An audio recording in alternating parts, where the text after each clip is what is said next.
안녕하세요. 드라마를 톡파보는 잼잼 리뷰입니다. 눈물의 여왕 12회를 보면서 범자가 돌아가신 아버지를 아빠라고 부르며 울 때 따라 울었고, 수철이가 건우 귀를 막으면서 내가 탯줄 자르고 목욕시킨 내 아들이라고 할 때 울었고, 약혼 취소 반지를 거절할 수밖에 없었던 혜인이의 마음 때문에 울었고, 어린 현우가 혜인을 구해준 후 오빠를 잃은 혜인을 바라보던 그 표정 때문에 울었어요.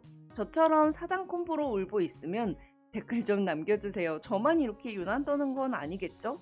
10회 리뷰는 하고 싶은 말이 너무 많아서 길어질 것 같아요. 그래서 이번 영상에서는 일단 혜인이와 현우의 운명 같은 서사와 홍만대의 죽음 이후 현우와 킨즈가 모두 모슬이와 윤은성을 향한 본격적인 반격을 어떻게 할지 13회 예고편 분석을 하겠습니다. 그럼 바로 시작할게요. 윤은성이 혜인을 납치하고 현우가 뒤쫓아와 혜인이 윤은성을 알아보자 윤은성은 혜인에게 나를 백현으로 착각했다는 사실을 알릴 수 있겠냐며 차라리 나랑 어디 가는 길이었다고 하는 게 자연스럽지 않냐고 꼬드겼습니다. 사실 여기서 혜인이 현우에게 거짓말하고 따라갈 때 조금 짜증이 나더라고요. 근데 사실 혜인은 할아버지를 만나 녹음 기능이 있는 펜을 두고 온다는 큰 그림이 있었던 거였죠. 윤은성이 혜인이랑 식사한다고 준비하면서 설레하는 거 좀 꼴보기 싫더라고요. 거기다가 윤은성은 어린 시절 바닷가에서 홍혜인을 구한 게 자기라고 주장했습니다. 미친놈이에요 진짜. 어린 해병대 출신 현우가 혜인이를 구했는데 어디서 윤은성이 발을 들이미냐고요. 아무리 봐도 윤은성과 백현우 참 다르죠. 백현우는 초등학교 땐 혜인이 목숨 구해주고 고등학교 땐 운동장에서 밴드 붙여줬던 서사를 먼저 떠들고 다니진 않는데 윤은성은 지가 안 한 것도 했다고 거짓말을 하니까요. 한편 편상욱은 현우를 납치해 차에 묻고 번개탄을 태워 스스로 죽은 것처럼 현우의 죽음을 위장하려 했습니다. 하지만 이성적인 현우의 말빨과 약속 따위 개나 줘버린 윤은성 덕분에 현우는 살아날 수 있었는데요. 현우가 변호사라는 직업을 갖고 있어서 다행히 이 드라마를 보며 틈틈이 사이다를 마시게 되는 것 같아요. 한편 할아버지를 만난 이후 집에서 빠져나온 혜인은 길을 잃었는데요. 현우를 발견했지만 이게 현우인지 또 윤은성을 착각하는 건지 알 수가 없었죠. 하지만 혜인과 현우 두 사람만 아는 대아들로 혜인은 현우를 확신했습니다. 현우의 오피스텔에 갔을 때 혜인이 현우의 자는 얼굴을 감상한 게 아니라 다시는 헷갈리지 않도록 하나하나 눈에 담고 손가락에 느껴지는 감촉을 기억하려는 듯 싶어서 저는 그 장면이 좀 슬프더라고요. 한편 윤은성은 죽인 줄 알았던 백현우가 퀸즈타운에 와서 혜인과 함께 나가는 모습이 찍힌 CCTV를 보고 폭발했습니다. 그런데 모슬이는 아들이 손에 피를 뚝뚝 흘리고 있는데도 불구하고 넌 혜인이한테 아무것도 아니야 이제 알겠니? 라며 은성의 다친 마음은 생각도 안 해주더라고요. 그래서 윤은성이 이렇게 컸나봐요. 이후 모슬이는 윤은성을 학대했던 양부모와 희망상로관 원장의 죽음이 사고가 아니었음을 밝혔습니다. 윤은성의 앞길에 방해가 되는 것들을 모두 제거하는 게 아들을 사랑하는 방식이라는 모슬이의 말이 너무 소름 돋더라고요. 모슬이는 윤은성이 킨즈 회장이 되는 것뿐만 아니라 이 모든 게 윤은성의 것이 되는 것을 목표로 삼았으니 그 목표를 방해하는 것들은 홍해이든 뭐든 가만두지 않겠다고 아들을 협박했는데요. 근데 전 아무래도 윤은성이 혜인이한테 완전 미쳐있기 때문에 모슬이가 혜인이 치려고 한다면 윤은성이 먼저 모슬이를 제거할 것 같아요. 특히 홍만대가 사망하면서 윤은성에게 모슬이는 이용 가치가 없는 사람이 되었습니다. 홍만대는 경기도 외곽 창고에 보관해 두었던 비자금을 어느 날 모두 퀸즈타운 안 패닝룸으로 옮겼는데요. 집의 환기 시스템을 바꾼다며 식구들을 모두 다 집 밖으로 내보냈기에 혜인이를 비롯해 모슬이까지 그날 비자금이 퀸즈타운 내부로 들어왔다는 건 아무도 몰랐죠. 하지만 혜인이 비자금을 이동시킨 차를 기억해내면서 비자금이 집 내부에 있을 수 있다는 사실이 밝혀졌는데요. 혜인이랑 현우 둘 다 기억력 왜 이렇게 좋은 거예요? 또한 현우 친구 양기의 도움으로 비밀 설계도를 확인할 수 있었죠. 저 양기 너무 좋아요. 진짜 이 정도 활약이면 쥐새끼가 기본 설정값인 그레이스고가 아니라 양기가 꼬마 빌딩이랑 비자금 5% 받아야 하는 거 아닌가요?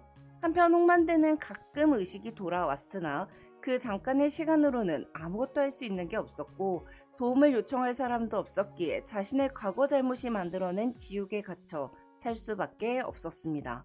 혜인이가 왔을 때 티나지 않게 패닝룸의 존재에 대해 알려주긴 했으나 그 위치까지는 알려줄 수가 없었고 모슬이가 주는 약을 뱉어 변기에 넣고 버리는 대신 약병에 따로 보관하며 자신의 힘으로 뭔가 바꿔보려 했으나 그마저도 얼마 가지 않아 모슬이에게 들키고 말았죠.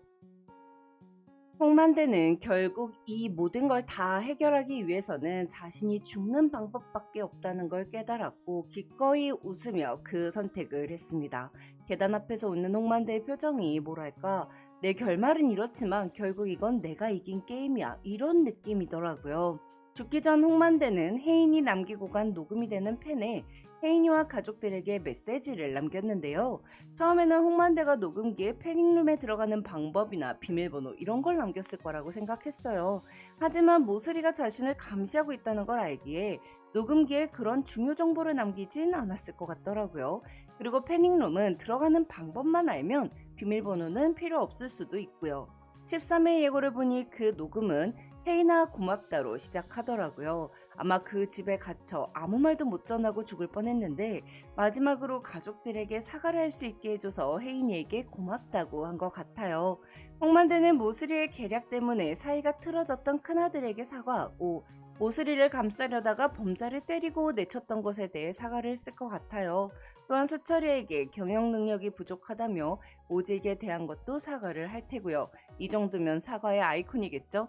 홍만대가 죽으면서 모슬이에게 위임했던 권한은 무효가 되었고 이후부터는 홍만대의 모든 재산과 재산을 행사할 권한은 공증된 유언장에 따라 집행되게 되었습니다. 법원의 검인 청구 절차 없이 사망 즉시 효력이 발생하게 되었으니 모슬이는 킨즈타운에서 쫓겨나는 것은 물론 더 이상 아들에게 힘을 보태줄 지분도 갖고 있지 않게 되었는데요. 물론 아직 킨즈그룹의 대표는 윤은성이죠. 한편 현우와 킨즈 가족들은 홍만대의 영정사진을 들고 킨즈타운 안으로 들어갔고 열린 엘리베이터 반대쪽 문 안에서 패닉룸을 발견합니다. 그리고 비자금을 발견했겠죠. 윤은성과 모슬이가 그레이스 고개에게 집안에 비자금이 있을 거라는 말을 들은 후 윤은성은 과거 수철이에게 들었던 패닉룸의 존재를 기억해냈고 사람들을 불러 집안을 수색했습니다. 하지만 비자금을 찾진 못한 것 같아요. 비자금을 찾았다면 13회 예고에서 보여진 현우가 친 덫에 윤은성이 걸려들지 않았을 것 같거든요. 13회 예고를 보면 윤은성은 어떤 서류에 사인을 했는데요. 워낙 흐릿해서 내용이 자세히 보이진 않겠지만 돈을 빌려주겠다 또는 투자를 하겠다는 내용의 서류 같았어요. 윤은성이 관리하는 LP들 지분은 총 31.0%입니다. 킨즈그룹 오너일가 5명의 지분은 총 13.7%예요.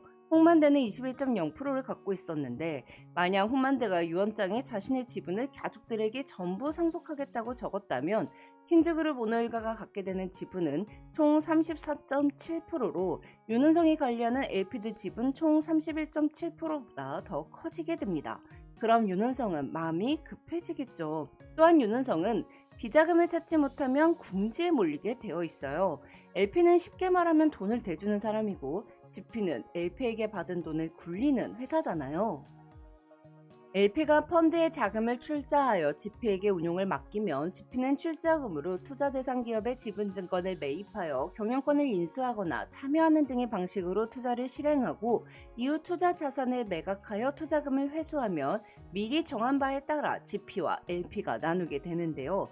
그런데 혜인이 기자회견장에서 윤은성이 자신을 협박했다는 사실을 폭로해버리자 주가가 확 떨어졌고 불안해진 LP들이 약속된 투자 회수 시점이 지연되는 거 아니냐고 난리가 난 거죠. 그러니 공동 GP를 다시 세우자는 이야기도 나왔고요. 그래서 윤은성은 비자금을 빨리 찾아서 LP들에게 투자금을 나눠주려 했던 건데요.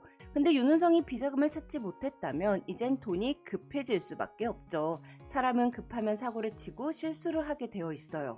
현우는 투자자들의 독촉에 궁지에 몰린 은성이 또 다른 투자자, 즉 돈줄을 찾아 나설 거라는 걸 이용해 투자자로 위장해 찾아낸 홍만대의 비자금으로 윤은성에게 돈을 빌려주는 것 같습니다.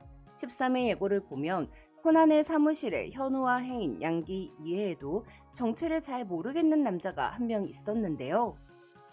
전 그 사람이 현우의 전 비서 같더라고요. 현우가 그 소식을 윤은성한테 계속 전해주세요. 그래야 초조해져서 라고 말한 걸 보면 현우의 비서는 윤은성의 편에 섰던 것처럼 위장하고 현우의 편이었나 봐요. 현우가 비서를 통해 흘린 소식은 LP들이 다른 지피를 찾기 시작했다. 어디 돈이 많은 LP가 있다더라. 이런 소문이겠죠. 현우를 대신해 윤은성에게 투자금을 맡기는 사람은 아마 한 번도 등장하지 않았던 샌프란시스코에서 유학 중인 백미선의 남편이 되지 않을까 싶어요. 그리고 계약서 안에는 윤은성이 돈을 갚지 못할 시 담보로 받은 킨즈그룹 주식을 소유하겠다. 이런 조항이 들어있겠죠. 윤은성이 킨즈그룹 이사들 주식을 뺏었던 것처럼요. 그럼 현우가 약속한 대로 윤은성의 방식 그대로 다시 킨즈를 되찾아온다는 게 실현되는 거고요. 그럼 저는 눈물의 여왕 다른 리뷰로 돌아올게요. 지금까지 잼잼 리뷰였습니다. 감사합니다.